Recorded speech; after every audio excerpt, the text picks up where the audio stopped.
Cinema గురించి కన్నా ముందు ఇప్పుడు నాగేంద్ర గారు ఆయన నన్ను మీరు ఏదో మాట్లాడుతా ఒక మాట అన్నారు. ఇప్పుడు డైరెక్టర్స్ దాంట్లో మీరు ఒక ఆరాధ్య దైవం అని. నేను ఆరాధ్య దైవం కాదు, ఆరాధ్య దెయ్యం. ఎనీవే చూసే పార్ట్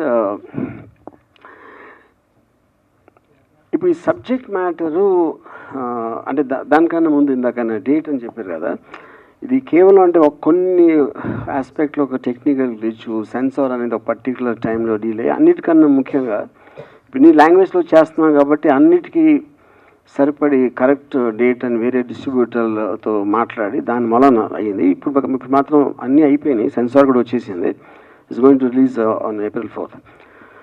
సో ఇప్పుడు కథ దానికి వస్తే నేను చాలాసార్లు ఇప్పుడు సోషల్ మీడియాలో మనకి మామూలుగా మన ఇద్దరు వ్యక్తులు కొంచెం దగ్గర అవ్వాలంటే టైం పడుతుంది ఎప్పుడైనా చేసి, అది మనం ఒక నమ్మటానికి కానీ దానికి కానీ వాట్సాప్ ఇలాంటి దాంట్లో చాటింగ్లు మొదలెట్టినప్పుడు సోషల్ మీడియాలో తెలియకుండా చాలా ఫాస్ట్గా దగ్గర అయిపోతారు.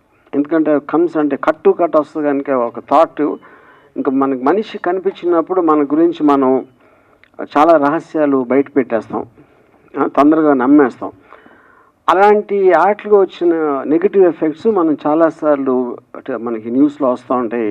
ఇలా ఒక అమ్మాయికి ఎలా అయింది, లేకపోతే అలా రిలేషన్షిప్లో ఎలా అయింది, ఒక్కొక్కసారి చాలా వైలెంట్గా కూడా మారటానికి జరిగిన ఇన్సిడెంట్స్ మనం ఎన్నో చూసాం.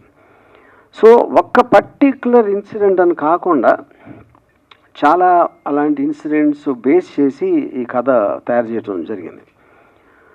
సో అన్నిటికన్నా ముఖ్యంగా నేను ఒక పోలీస్ ఆఫీసర్ నాకు ఒక ఎగ్జాంపుల్ చెప్పారు. మీరు రోడ్డు మీద నడుస్తూ ఉంటే మీరు వెళ్తూ ఉంటారు, మీ పని మీరు చూసుకుంటూ వేరే నడుస్తూ ఉంటారు. కానీ ఎప్పుడు గబుక్కుని ఒకరిని పట్టుకుని హలో అనేసి కాఫీ తాగుదాంరా అని చెప్పేసి కూర్చుని అంత ఫాస్ట్గా రిలేషన్షిప్ అనేది వెళ్ళదు. అప్పుడు అలాంటిది మన నిజం లైఫ్లో అలా చేసినప్పుడు మనం సోషల్ మీడియాలో ఎందుకు అంత ఫాస్ట్గా వెళ్తాం, అక్కడ వస్తుంది డేంజర్ అంతా అనేది. అది కొంచెం హైలైట్ చేస్తుంది ఈ సినిమా దాంట్లో.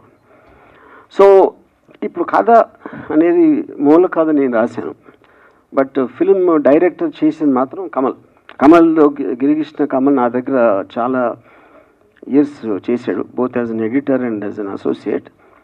అండ్ ఆనెస్ట్గా ఐ మీన్ అంటే ఇప్పుడు నాకు రాసినప్పుడు నేను కూడా ఫిల్మ్ మేకర్ కాబట్టి నాకు ఒక విజువల్ ఉంటుంది మైండ్లో, ఇలా ఉండొచ్చు ఈ సీను, లేకపోతే ఇలాంటి మూమెంట్స్ ఉండొచ్చు అని రఫ్గా నా మైండ్లో వెళ్ళే విజువల్ ఏదైతే ఉందో నేను అనుకున్న దానికన్నా చాలా రేట్లు బాగా తీసాడు.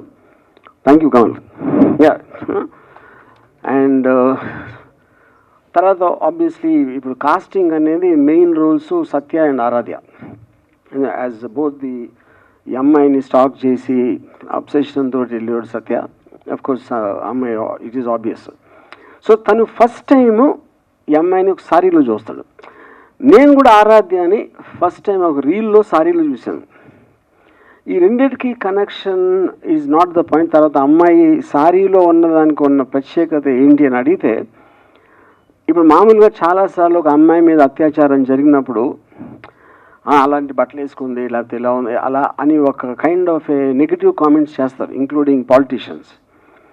సో అప్పుడు చీరలో ఉన్నా కూడా అలాగే చేస్తున్నారు అంటే ద పాయింట్ ఏంటంటే అది మైండ్ సెట్. కానీ ఆ అమ్మాయి వేసుకున్న బట్టలు అనేది క్వశ్చన్ కాదు అనేది ఎంఫసైజ్ చేయడానికి సారీ అనే టైటిల్ పెట్టాం. యా. తర్వాత కమింగ్ టు ద యాక్టర్స్,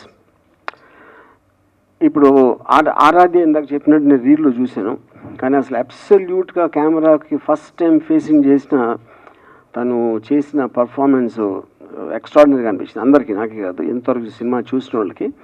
ఇప్పుడు సత్య అంటే ట్రైన్డ్ యాక్టర్, తను ఢిల్లీ నుంచి. తను ఒక ఆడిషన్ ఒక వీడియో పంపిస్తే దాని నుంచి ఈ పర్టికులర్ రోల్కి చాలా కరెక్ట్ అని కమల్ నేను డిసైడ్ చేసాం. So this is briefly about this one. So as a summation నేను చెప్పేది, more than anything else the psychological aspect of ఎంత ఫాస్ట్గా దగ్గరికి వెళ్తే ఏమవుతుంది. ఎందుకంటే ఒకసారి కమిట్ అయిపోయిన తర్వాత అతను కొంచెం ముందుకు వెళ్ళాడంటే మొహమాటంతోనో భయంతోనో ఇంకా ఇరుకుపోతారు. అది మీకు నాకు తెలిసి ట్రైలర్లో క్లియర్గా తెలిసి ఉంటుంది.